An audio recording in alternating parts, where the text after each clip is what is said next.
எல்லோருக்கும் நமஸ்காரம். மாதா பிதா குரு தெய்வங்கள் திருவடிகளை போற்றி. ஸ்ரீ காஞ்சி மகா பெரிவா திருவடிகளை போற்றி.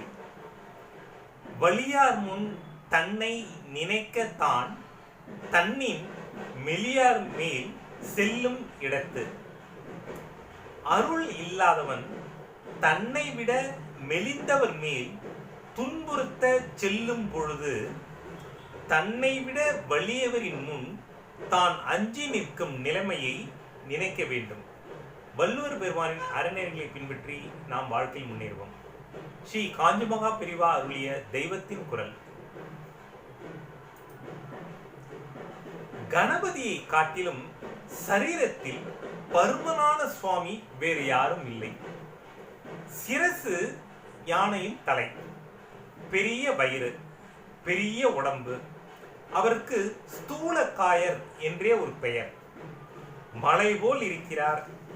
ஆனாலும் அவர் சின்ன குழந்தை. சரி, குழந்தைக்கு எது அழகு? குழந்தை என்றால் அந்த பருவத்தில் நிறைய சாப்பிட வேண்டும். உடம்பு கொஞ்சம் கூட இழைக்க கூடாது. ஒரு சன்னியாசி நிறைய சாப்பிட்டு கொண்டு பெரிய சரீரியாக இருந்தால் அது அவருக்கு அழகல்ல. வயசாகிவிட்டால் ராத்திரி உபவாசம் இருப்பார்கள்.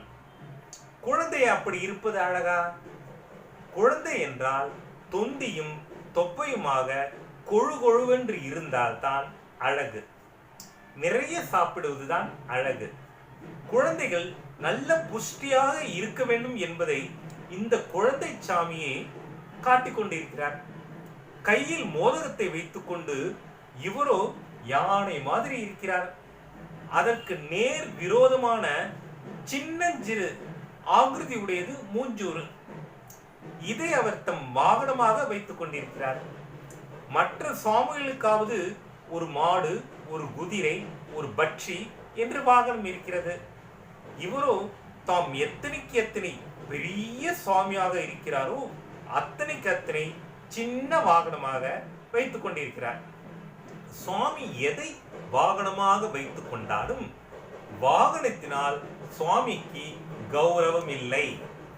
சுவாமியால் தான் வாகனத்திற்கு கௌரவம்.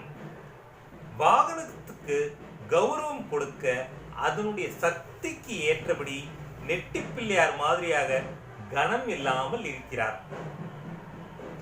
அதற்கு சிரமம் இல்லாமல், ஆனால் அதற்கு மரியாதை, கௌரவம் எல்லாம் உண்டாக்கும்படியாக தம் உடம்பை வைத்துக் கொண்டிருக்கிறார். ஸ்தூல காயரான போதிலும் பக்தர்கள் இருதயத்தில் கனக்காமல் லேசாக இருப்பேன் என்று இதன் மூலம் நமக்கெல்லாம் உணர்த்துகிறார். ஒவ்வொரு பிராணிக்கும் ஒவ்வொரு அங்கத்தில் அதிக கௌரவம் இருக்கும். கவரிமான் என்று உண்டு, அதன் கௌரவம் வாலி. மயில் என்றால் அதற்கு தோகை விசேஷம்.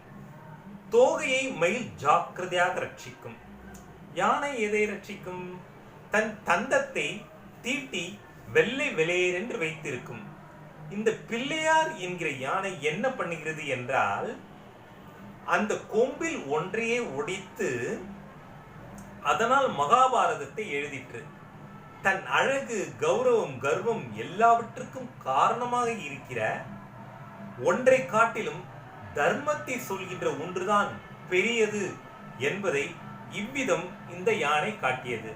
மேலும் நாளை சந்திப்போம். ஜெய் ஹிந்த், வந்தே மாதரம், பாரத் மாதா கி ஜெய்.